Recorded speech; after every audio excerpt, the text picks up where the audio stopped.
Recently, I've been discovering a love for Christian fiction books, but one genre I haven't tried yet is Christian fantasy. So this week, I'm going to be reading 3 of the most popular Christian fantasy books to see if a fantasy book can really be that biblical and whether it's done well or if it's a little bit cheesy. After each book, I'm going to be rating them out of 5 stars, and although I'm a little bit doubtful, I would love to find at least one that's a 5-star because it would give me so much hope for this genre. So if you've been watching me for a bit, you probably know that I love C.S. Lewis, but I recently discovered that he has a fantasy book besides the Chronicles of Narnia, and it sounds so good. I think it's like Greek mythology mixed with fantasy, at least that's what Google told me. But before I start, I need to address something. This is my copy of Till We Have Faces, and apparently a long time ago our dog chewed off the cover, so this is what I'm working with. But as you can see, it is Till We Have Faces, and I would love to show you the pretty cover of this book, but I don't have it, so this is what you're gonna have to stare at throughout this video instead. I'm sorry.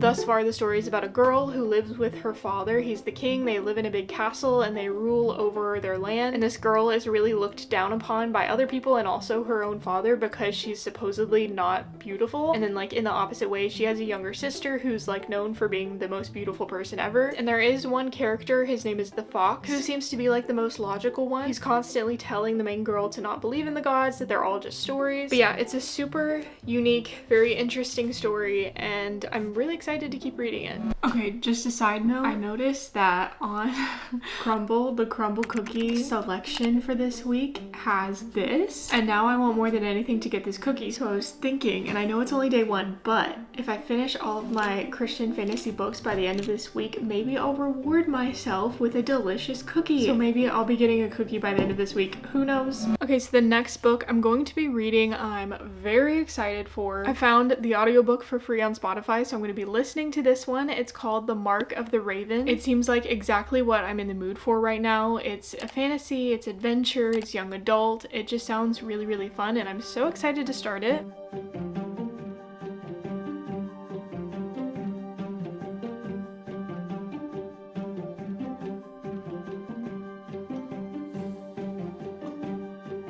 So I've been listening to the Mark of the Raven audiobook pretty much any chance I get over the past few days. This book is really fun. I'm loving that it's so different from any of the other Christian fiction books I've been reading recently. Thus far, it's about this fantasy world where there's a bunch of different houses with clans of families in them. Each family member that's born into the house has a secret gift. The main character is a part of a house, and her gift is dream walking, which means she can like go into people's dreams and manipulate them and make them think different things, and she slowly finds out that her house, her clan, typically uses this power for evil, and she's kind of like the first family member to realize that this is a really wrong thing, and she's questioning what's the purpose of her gift. So I continued reading through both Till We Have Faces and The Mark of the Raven over the next couple of days. One major question I started to have about both of these books were what were the Christian themes? When it came to these books, like one of them is about Greek gods and then another was just a seemingly very normal young adult fantasy. I was really wondering if I was just missing something. I went as far as to look it up, and for both books, Google said that a major theme was spiritual blindness. At this point in reading, I hadn't really seen it yet, but I made a mental note to keep looking for this theme and others like it as I kept reading.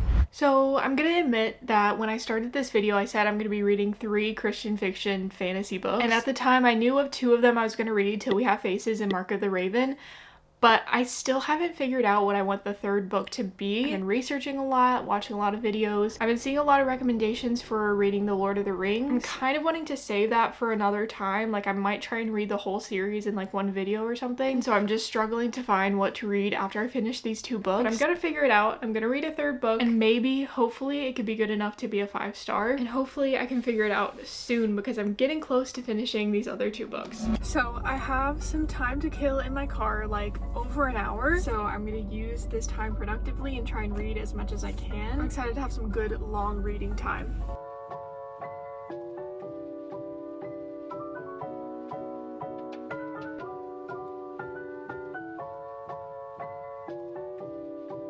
I just love C.S. Lewis's writing, especially in this. It's really fast-paced in this. It kind of reminds me a little bit of Narnia. I'm also so close to being done with Mark of the Raven. I have like 3 chapters left to listen to, and I'm really excited to see how that one ends as well. Not sure what I'm thinking about a rating for that one yet, or even for this one. I don't want to go ahead and decide anything yet. I'm gonna finish the books and like let myself think about them for a bit before I decide a rating. But I'm not gonna force anything. I'm not gonna make myself do a 5-star if it's not a 5-star. But hopefully at least one of these, or whatever my next one is gonna be, will be a 5-star book, because that would just be so fun. I am getting really close to being done with my Mark of the Raven audiobook. I've just been listening to this book basically in any spare second I have. Every time I drive somewhere I'm listening, every time I go to the gym I listen, and it's been so fun to get like little pieces of this story throughout my day every day. Right now the main character is going through a lot of struggle trying to decide whether she wants to choose between essentially good or evil. All she's ever really known from her house and from her mother is like using their powers to manipulate and hurt others, and she's trying to decide between following that tradition and what she's expected to do versus doing something different and using her powers for good. So it's been this very interesting battle between that. I don't want to spoil too much, so I'm not going to explain the details of the plot, but I'm really liking it.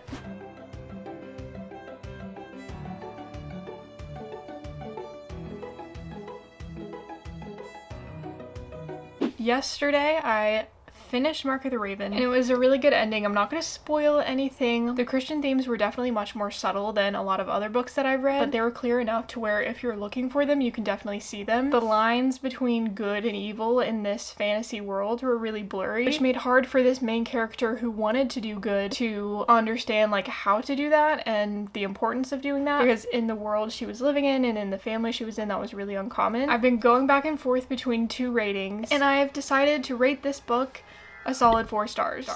Okay, so I'm gonna be honest, there is one book that I have been hearing a ton about. Apparently it's really popular. I think the reason why I've not been super excited to start it is because it does seem like a much younger book, like even younger than YA. But then I was thinking I do love the Chronicles of Narnia, and that's exactly what those are. So I feel like I should trust the people who are recommending this book and at least try it out. I don't have a copy of this book, so it's probably gonna end up being another audiobook for me. It's called the Wingfeather Saga, and I started listening to it right away.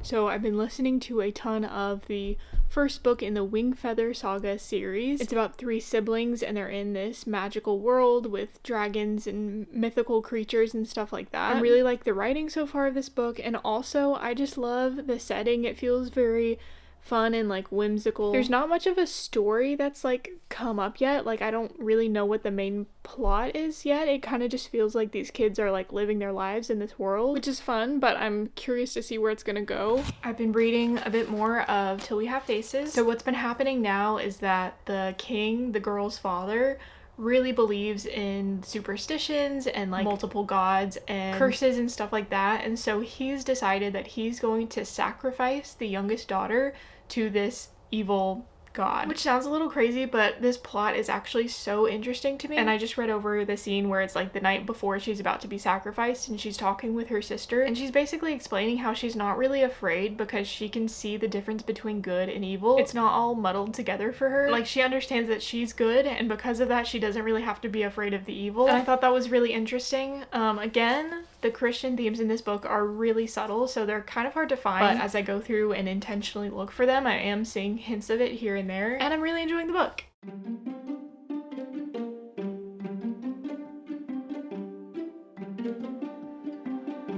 So in the beginning, a big thing I wanted to do throughout this video was to see whether any of these books were going to be a little bit cheesy or cringeworthy or not. And it's funny because I totally forgot about that until now, because each of these books thus far have not been cheesy at all. I feel like in the past when trying out Christian fiction books, I found so many that just made me cringe, no offense. But I think maybe now that I'm like diving a little bit deeper into researching some good ones, I'm discovering that there are actually a lot that aren't that cheesy. Obviously, the Christian themes are more subtle, so that could be a reason. But I'm not gonna come out here and say that all Christian talk is cheesy. I just think it's so easy to not do it well. But I have read a lot of books that talk about it a lot and are done super, super well. But all these have been really good, so I'm super happy about that. So I finished listening to the Wingfeather Saga. This book was pretty good. I liked how it was really sweet. It was just like a nice little adventure with a bunch of siblings. I don't feel like I have that much to say about it because, kind of like what I said before, I don't think I'm the target audience for this book. I think I'm a little bit older. It definitely is a decent story. I just don't think it's necessarily my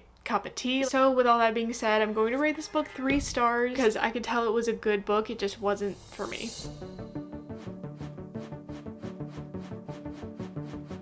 So last night I finished Till We Have Faces. Honestly, I thought I knew where this book was going and it took a totally different turn than I was expecting. It was such a cool ending and I know exactly how many stars I'm giving this book. So basically the main girl in this book gets to a place where she's really angry at the gods. She talks about how they're never honest and they never tell you what they want and they're kind of playing cat and mouse with you. Basically she says, "I say the gods deal very unrightly with us, for they will neither go away and leave us to live our own short days to ourselves, nor will they show themselves openly to us and tell us what they would have us do. For that too would be endurable. But to hint and to hover, to be dead silent when we question them, and then to glide back and whisper in our ears when we most wish to be free of them. What is all this but cat and mouse play? Why must holy places be dark places?" Basically, she just gets to a point where she's so angry at the gods for ruining her life, and she just doesn't understand it. She slowly starts to realize that through her long complaint, she kind of answers her own question. Rather than chalking all of her struggles in life up to supernatural forces, instead she's realizing a lot of her own issues come from herself. Throughout the book, she wears a veil over her face because I think I said before she's supposedly really unattractive. But I think it's supposed to represent more than just hiding her face. I think it's supposed to be kind of like we can't expect the love and mercy of God if we're hiding ourselves from him. This is just why I love Christian fiction, because